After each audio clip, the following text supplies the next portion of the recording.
आपकी और मेरी शर्ट काफी हद तक मिलती जुलती है। Yes sir. कहाँ से ली भाई? दिल्ली से ही लिया सर। कहाँ से? दिल्ली से, चोर दिल्ली बाजार में से। कहाँ से? चोर बाजार। मेरी ऐसी एक शर्ट चोरी भी हो गई थी।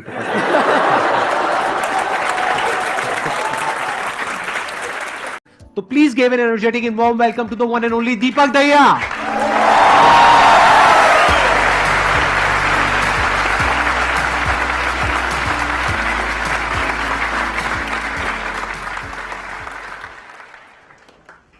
थोड़ा सा आप अपने बारे में बताइए कि आपकी शुरुआत कैसे हुई, कहाँ से थॉट आया, इंस्पिरेशन आई? यूट्यूब जर्नी के बारे में बताऊं उससे पहले मेरी इच्छा है कि मैं आपके बारे में बताऊं कि मतलब आपको मतलब मुझे कैसे इंट्रोड्यूस हुआ था। मतलब मैं 8th क्लास में था, आज से 7 साल पहले की बात है।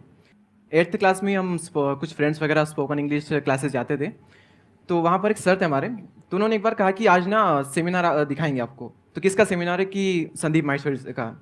तो हमने पूछा ये कौन है? तो उन्होंने ये नहीं बताया कि मोटिवेशनल स्पीकर है या कोई बिजनेसमैन है, उन्होंने सिर्फ एक ही लाइन कही कि वो बंदा है जो मुर्दे में भी जान डाल दे। इस पूरी जर्नी में सबसे बढ़िया मूवमेंट कौन से थे और सबसे खराब मूवमेंट कौन से थे? सबसे बढ़िया मोमेंट था, मुझे अभी भी याद है, मेरे जब 1000 सब्सक्राइबर्स कंप्लीट हुए थे। सबसे खराब फेस कौन सा था आपकी लाइफ का? सबसे खराब फेस था वो कैमरे पे शो नहीं कर सकते। हाँ, यहाँ जो ऑडियंस है उसको उनको बता सकता हूँ। ये अब पार्ट आपको कट करना पड़ेगा, ये एडिट करना पड़ेगा? एडिट करना पड़ेगा। तो थोड़ा कम खराब बता दो जो कैमरे में हम दिखा सके। कम खराब तो ऐसा कुछ नहीं है, क्योंकि बट कैमरे में क्यों नहीं दिखा सकते कितना खराब? अच्छा, ब्रेकअप वगैरह कुछ था क्या? राइट। हाँ, तो नाम मत बताओ, वैसे लोगों को इसी में इंटरेस्ट आ रहा है। मतलब बाकी सबका इंटरेस्ट इसी में है जो आप नहीं बताना चाहते। अगर उसके बारे में थोड़ा बहुत कुछ बताना चाहते हो, बिना नाम लिए, बिना कुछ बोले, तो आप बता सकते हो। ब्रेकअप हुआ वो एक प्रॉब्लम, चलो नॉर्मल है, कईयों के साथ होती है, पर सबसे टफ चीज़ ये थी कि मेरा 12th का एग्जाम चल रहा था उस वक्त, और 12th में भी सबसे टफ पेपर जो मुझे लगता है मैथ्स का, उसी पेपर के जस्ट पहले सब कुछ हुआ था। उस पेपर के जस्ट पहले इक्वेशन चेंज हो गई थी। चेंज हो गई थी, right. I understand. Technical joke था, हर एक को समझ नहीं आया होगा। मोटिवेशन क्या होता है? एक होता है मोटिवेशन कि मैं यहाँ पर स्टेज पे खड़ा हो जाऊं, या अपनी कोई वीडियो मेरी आप देख रहे हो जहां पे मैं पूरी एनर्जी के साथ आपको कुछ बोल रहा हूं, आपको गूज़बम्स आ रहे हैं, रोंगटे खड़े हो गए हैं, जोश आ गया है, ये हो गया, उसको आप मोटिवेशन बोल सकते हो।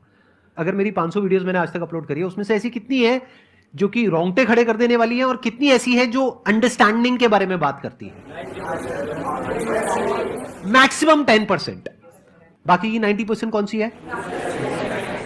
Understanding about life, about mind, about everything in life. क्योंकि अगर आप मोटिवेशन की बात करोगे, yes motivation is temporary, but जब मोटिवेशन काम आता है तो वही काम आता है। सर, मेरा क्वेश्चन आपसे ये है कि कई बार ऐसा होता है कि ना चाहते हुए भी मैं किसी को हर्ट कर देती हूँ, चाहे फिर वो मेरे पेरेंट्स हो, मेरे सिबलिंग्स हो, या फिर फ्रेंड्स हो। पेरेंट्स और सिबलिंग तो समझ जाते हैं कि वो मुझे जानते होते हैं कि इसने अगर कुछ बोला है तो क्यों बोला है, लेकिन कई बार फ्रेंड्स नहीं समझ पाते, और इस वजह से ऐसा होता है कि उनसे बिल्कुल ही मतलब बातचीत बिल्कुल ख़त्म हो जाती है। तो फिर उस वहाँ पे भी मेरा दिमाग नहीं लग रहा होता है, डिस्ट्रैक्ट होती रहती हूँ। तो उस चीज़ को मैं कैसे कंट्रोल करूँ? अगर आप कुछ करोगे ना, उसका प्लस भी है माइनस भी है। अगर आप चाहते हो जिंदगी में कोई आपसे हर्ट ना हो, तो कुछ बोलो ही मत। जहां आपने मुंह खोला, कुछ बोला, तो उसमें से कुछ बातें किसी को अच्छी लगेंगी, किसी को बुरी लगेगी, कुछ को बुरी लगेंगी।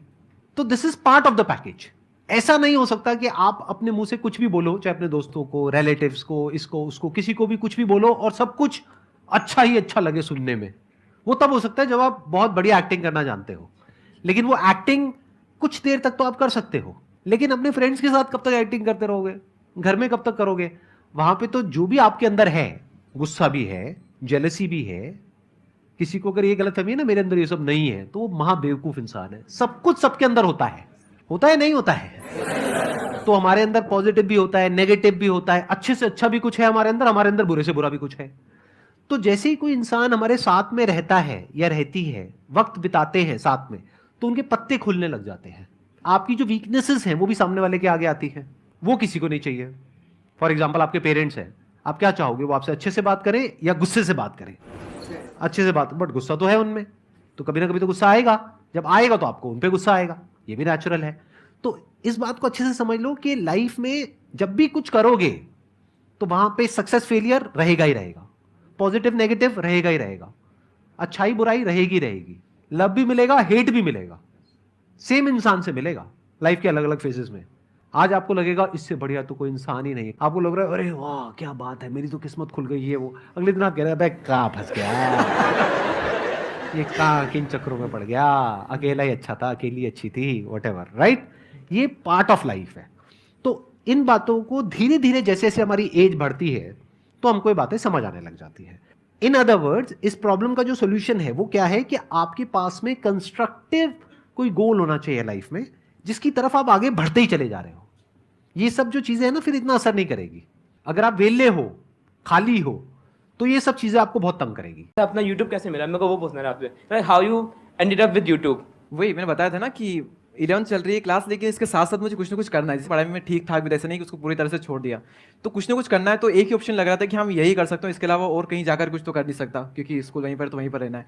तो वही ऑप्शन था, कुछ ना कुछ करना था। कुछ करने की जो आग होती है ना अंदर, वही आपसे कुछ ना कुछ करवा ही लेगी, और अंदर से निकल के आएगा एक न दिन कि हाँ मुझे ये करना है। अभी पता नहीं होता हमें कि क्या करूँ क्या करूँ क्या करूँ, लेकिन जब होता है ना अंदर से, तो कुछ ना कुछ कहीं ना कहीं से ऐसा निकल करके आएगा, फाइनल मिलेगा कि हाँ मैं इसके लिए बनाऊँ, ऐसा होगा। ये जो थॉट होता है, जो मन होता है, वो पहली बार जब कोई विचार हमारे मन में आता है, फिर क्या होता है कि हम उसमें उलझते चले जाते हैं। फिर ये हमें काफ़ी टाइम के बाद रियलाइज़ होता है कि हम काफ़ी टाइम से अपना दे चुके हैं, लेकिन वो गलतियाँ पता नहीं चलती है। सर इससे कैसे बचा जाए कि पहला थॉट क्या था, वो जहाँ से हमने स्टार्ट किया था, और 1 घंटे 2 घंटे बाद जहाँ पे हमने अपना थॉट खत्म किया, पता नहीं चलता कि हमने लगभग 2 घंटे का समय अपने सोचने में निकाल दिया है। सर उससे कैसे बचा जाए, जो बहुत ज़्यादा टाइम इसमें हमारा चला जाता है।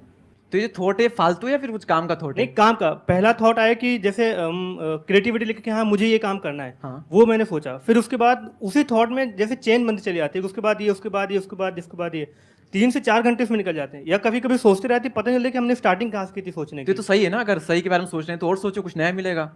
अगर कुछ भी इन्वेंशन होता है तो ऐसे ही तो होता है, सोच करके ही होता है, और थिंकिंग से ही होता है। नेगेटिव थिंकिंग बुरी है और थिंकिंग बुरी नहीं है। अगर तो आप अपने माइंड में जाकर के फंस रहे हो, यानी कि आप फंस गए हो 1 घंटे तक और कुछ भी नहीं निकला उसमें से, तो वो थिंकिंग बेकार है, किसी काम के लिए टाइम वेस्ट हो गया है। आप क्या कर सकते हो, पेपर पेन लेकर के करो अपना जो भी आपको करना है। माइंड मैपिंग करना सीखो, मैंने अपने कई सेशंस में अलग अलग बोला है। हाँ। ये बहुत पावरफुल टूल है कि माइंड जिस तरीके से हमारा सोचता है ना, उसको आप पेपर पे कन्वर्ट करो, पेपर पे लिखो कि जो भी आप करना चाहते हो उसको सेंटर में लिखो, फिर उसकी ब्रांचेस निकलेंगी, फिर उसकी सब ब्रांचेस निकलेंगी, जिस तरह से हमारा माइंड चलता है। तो वो जो माइंड मैप है वो आपके माइंड में छप जाएगा, तो आपका माइंड भी एक ऑर्गेनाइज तरीके से सोचना शुरू कर देगा। अभी हमारे माइंड में डिसऑर्डर है, अगर आप ऑर्डर लाना चाहते हो तो माइंड को ट्रेन करना पड़ेगा। ट्रेनिंग का जो एक टूल है जो मुझे आज तक लाइफ में सबसे बढ़िया लगा है, that is mind mapping. Thank you so much for coming. Thank you so much ji.